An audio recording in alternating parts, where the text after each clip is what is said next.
दोस्तों, मैं फ़ज़ल हुसैन आपका अपने चैनल में इस्तकबाल स्वागत करता हूं। आज मैं आपके सामने नीट 2010 जिससे पहले AIPMT all India pre medical test के नाम से पहले होता था, जो आज नीट के नाम से हो रहा है। ये 2010 के पेपर का बायोलॉजी सेक्शन है। इससे पहले 1 से लेकर 25 तक के आंसर की आपके सामने पेश कर चुका हूं। आज पेश करेंगे अगले क्वेश्चन यानी 26वें सवाल से। यह है, नीचे दिए गए 4 कथनों A से D में से 2 सही कथनों का चयन कीजिए। तो पहला कथन है, हिरण का भक्षण करने वाला शेर तथा अन्य खाने वाली गौरैया। यानी शेर मांसाहारी है और हिरण शाकाहारी है, लेकिन ये दोनों ही उपभोक्ता हैं, इसके कारण पारिस्थितिक रूप से समान है। तो A इसका कथन सही है। दूसरा कथन है, परभक्षी तारामीन पिशाच्टर कुछ अकशेरुकों की जाति विविधता बनाए रखने में सहायता करती है। तो दूसरा कथन भी सही है। तीसरा, परभक्षियों के कारण तथा भक्ष्य जाति विलुप्त हो जाती है, यह भी कथन गलत है। और पौधों के द्वारा रसायन जैव निकोटीन स्ट्रिक्नीन आदि का उत्पादन उपापचयी दोष है, ये भी गलत है। इसमें देख रहे हैं, उपरोक्त में से 2 सही कथन कौन कौन से हैं। तो 2 सही कथन A और B हैं, इसलिए D ऑप्शन हमारा सही है। नर मनुष्यों के शुक्रीय प्लाज्मा में प्रचुर मात्रा में उपस्थित होते हैं। तो शुक्रीय प्लाज्मा एक तरल है जिसमें शुक्राणु डूबे रहते हैं। शुक्र द्रव में फ्रक्टोज, सिट्रेट, इनोसिटॉल तथा कुछ प्रोटीन उपस्थित रहते हैं। और प्रोस्टेट ग्रंथि जो दूधिया तरल स्रावित करती है, उसमें calcium, citrate ion, phosphate ion आदि उपस्थित रहते हैं। तो A ऑप्शन इसका सही है। मनुष्यों में ABO रक्त समूह का नियंत्रण जीन I के द्वारा होता है। जीन के 3 युग्म विकल्पी IA, IB तथा I होते हैं। 3 भिन्न युग्म विकल्पी होने के कारण 6 भिन्न जीन रूप संभव हो सकते हैं। संभावित लक्षण प्ररूपों की संख्या बताइए। तो ABO ये रक्त समूह पद्धति में न्यूनतम 6 जीन प्रमुख होते हैं। प्रतिजनों तथा प्रतिरक्षियों की उपस्थिति या अनुपस्थिति के आधार पर 4 प्रकार के रक्त समूह की पहचान की गई है। उनमें A, B, AB और O। तो इसमें C ऑप्शन हमारा सही है। खनिज, विटामिन तथा प्रोटीन के उच्च स्तर वाली फसलों का संकरण कहलाता है। ये संकरण हमारा जैव प्रबलीकरण कहलाता है। तो ये जैव प्रबलीकरण फसलों का पोषक मूल्य बढ़ाने के लिए उनके संकरण की एक विधि है। इसमें उगाते समय ही पादपों को अधिक पोषक बनाने पर ध्यान दिया जाता है। तो B ऑप्शन हमारा सही है। पादप रोगों के नियंत्रण हेतु एक सामान्य जैव नियंत्रक है। पादप रोगों के नियंत्रण हेतु एक सामान्य जैव नियंत्रक ट्राइकोडर्मा है। तो ट्राइकोडर्मा कवकों का एक वंश है। कवक जनित पादप रोगों के विरुद्ध जैव नियंत्रकों के रूप में ट्राइकोडर्मा के अनेक स्ट्रेन विकसित किए गए हैं। तो D ऑप्शन इसका सही है। निम्नलिखित में से किसके निदान हेतु विडाल परीक्षण का प्रयोग किया जाता है। तो विडाल परीक्षण एक जीवाणुवीय एग्ग्लूटिनेशन परीक्षण है, जो मूल रूप से विडाल नामक वैज्ञानिक द्वारा टाइफाइड ज्वर के निदान हेतु व्यवहार में लाया गया था। तो D ऑप्शन इसका सही है। एड्रिनल कॉर्टेक्स की क्षति निम्नलिखित में से किसके श्रावण को प्रभावित नहीं करेगी। तो एड्रिनल मेड्यूला द्वारा 2 हार्मोन संश्लेषित होते हैं। नंबर 1 एड्रीनेलिन तथा नॉर एड्रीनेलिन। ये हार्मोन प्रोटीन प्रकृति के होते हैं तथा अमीनो अम्ल टायरोसिन से व्युत्पन्न होते हैं। इसलिए एड्रिनल कॉर्टेक्स की क्षति एड्रीनेलिन के श्रावण को प्रभावित नहीं करेगी। तो C ऑप्शन इसका सही है। देह तरल में कैल्शियम आयन का निम्न स्तर होने के कारण उत्पन्न हो सकता है। तो ये है अवतानिका यानी टेटनी का। इस अवतानिका का सर्वसामान्य कारण कैल्शियम की कमी है, किंतु फास्फेट की अधिकता भी पैटर्न उत्पन्न कर सकती है। इसलिए A ऑप्शन हमारा सही है। निम्नलिखित युग्मों में से कौन सुमेलित है? तो पहला ही जो ऑप्शन है वो ग्लूकेगॉन बीटा कोशिकाएं स्रावित करती हैं, इसलिए पहला ही ए ऑप्शन हमारा सही है। द्विसंकर संकरण के संबंध में निम्न कथनों में से सही कथन का चयन कीजिए। तो ये सारे कथन हैं ABCD। मार्गन तथा उनके सहयोगियों ने पाया कि जीन्स जब एक ही गुणसूत्र पर उपस्थित होते हैं तो उनमें से कुछ जीन्स प्रबल सहलग्न होते हैं तथा बहुत कम पुनर्संयोजन दर्शाते हैं, इसलिए डी ऑप्शन हमारा जो कथन है वो सही है।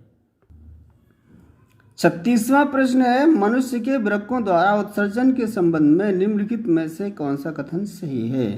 तो ये है ग्लोमेरुलर से बोमेन संपुट में छनकर आने वाला प्लाज्मा तरल ग्लोमेरुलर निस्यंद कहलाता है। निस्यंद का लगभग 99% भाग वृक्क नलिकाओं द्वारा पुनरावशोषित हो जाता है।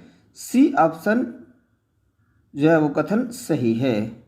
शरीर के तापक्रम तथा खाने की इच्छा को नियंत्रित करने वाले तंत्रिका केंद्र उपस्थित होते हैं।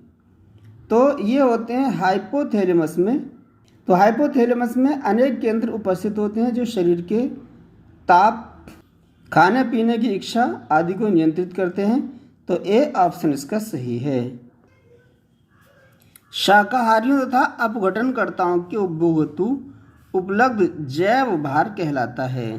तो इकाई क्षेत्र प्रति आयतन प्रति इकाई समय में उत्पादों द्वारा संचित कार्बनिक पादपों के भार को जो है जैव भार कहते हैं, और ये हमारा नेट प्राइमरी प्रोडक्टिविटी कहलाती है, यानी शुद्ध प्राथमिक उत्पादकता। तो ए ऑप्शन इसका सही है। यदि किसी क्षति के कारण मनुष्य के हृदय में तीव्रवलनी कपाट की कॉर्डेटेंडिनी आंशिक रूप से अक्रिय हो जाए तो निम्नलिखित में से कौन तुरंत उत्पन्न होने वाला प्रभाव होगा? तो पैपिलरी पेशियों से मजबूत धागेनुमा कंडरा निकलकर त्रिवर्णी तथा द्विवर्णी कपाटों के वलनों में प्रवेश करती है। यह कपाट हृदय में रक्त को अलिंद से निलय तथा निलय से फुफ्फुस धमनी में प्रवाहित होने देते हैं। यदि किसी चोट के कारण त्रिवर्णी कपाट की कॉर्डेटेंडिनी आंशिक रूप से अक्रिय हो जाए तो फुफ्फुस धमनी में रुधिर का प्रवाह घट जाएगा। डी ऑप्शन हमारा सही है। निम्नलिखित में से किसके पुष्प में अंडाशय पाया जाता है? तो जब पुष्प का स्त्री केसर मध्य में स्थित होता है तथा पुष्प के अन्य भाग लगभग समान स्तर पर पुष्पासन की परिधि पर स्थित होते हैं, तो ये हमारे अंडाशय होते हैं। इस प्रकार के अंडाशय हमारे बेर, गुलाब, आड़ू आदि में पाए जाते हैं। तो बी ऑप्शन इसका सही है।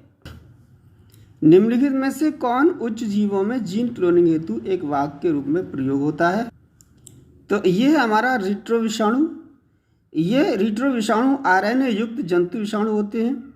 रोगाणुओं के यंत्रों को मनुष्य के लिए वांछित जीन्स के स्थानांतरण हेतु वाहक के रूप में प्रवर्तित किए जा सकते हैं। तो डी ऑप्शन हमारा सही है।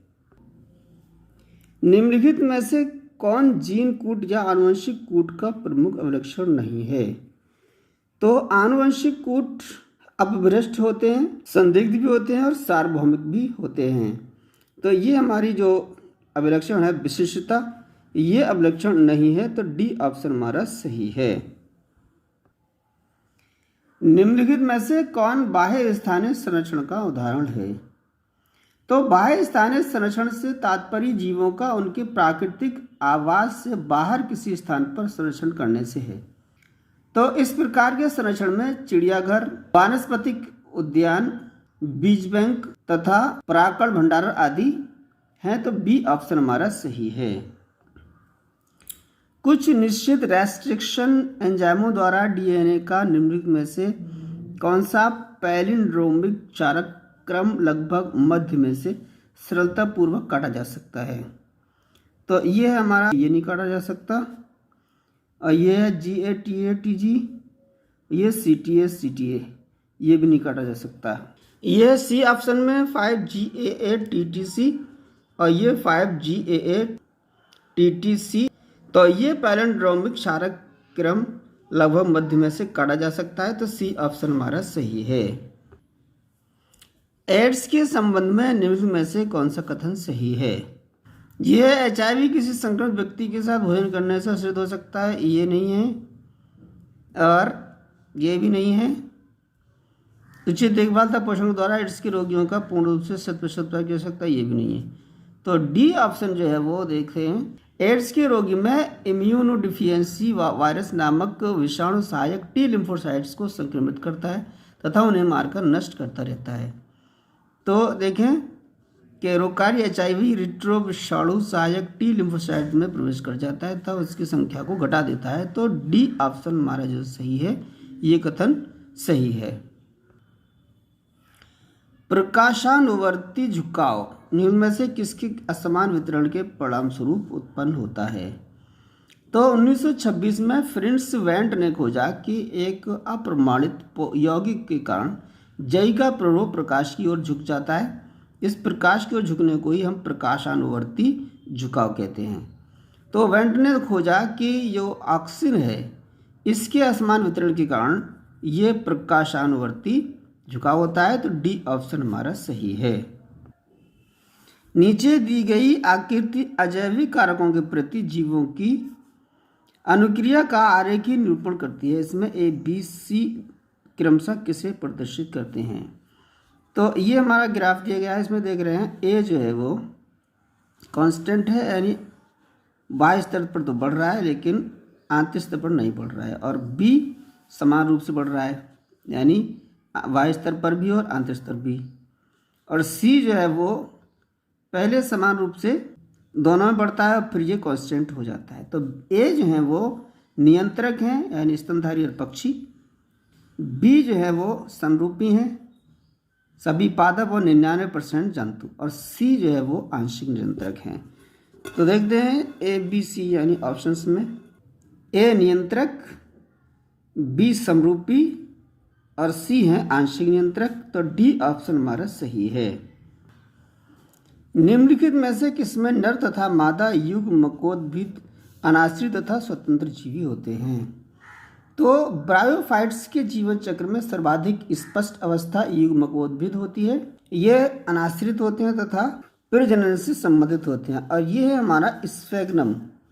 स्फेग्नम में नर तथा मादा युग्मकोद्भिद अनाश्रित तथा स्वतंत्र होते हैं। तो डी ऑप्शन हमारा सही है। चाइना रोज विस्कस रोजा साइनेंसिस के पुष्प में उमंग के लिए प्रयुक्त तकनीकी शब्द एक संघी है, क्योंकि पुंकेसर की एक संघ की दिशा में सभी तंतु परस्पर संयुक्त होकर एक समूह का निर्माण करते हैं। तो ए ऑप्शन हमारा सही है। विषाणु का आवरण कहलाता है। तो संरचना की दृष्टि से विषाणु अनेक प्रकार के होते हैं, जिनका आकार, आकृति एवं रासायनिक संगठन भिन्न भिन्न होते हैं। विषाणु का न्यूक्लियक आम्ल सदैव विरियन कण के भीतर उपस्थित होता है तथा कैप्सिड नामक प्रोटीन के आवरण से घिरा रहता है। तो ए ऑप्शन इसका सही है। तो दोस्तों आज की वीडियो में बस इतना ही। अगले क्वेश्चंस अगले वीडियो में लेकर हाजिर होंगे। तब तक के लिए इजाज़त। ये वीडियो आपको कैसा लगा कमेंट करें और लाइक करें, और जो हिंदी मीडियम से नीट की तैयारी कर रहे हैं उनको शेयर करें। सारे जहाँ से अच्छा हिंदोस्तां हमारा, हम बुलबुलें हैं इसकी, ये गुलसिता हमारा।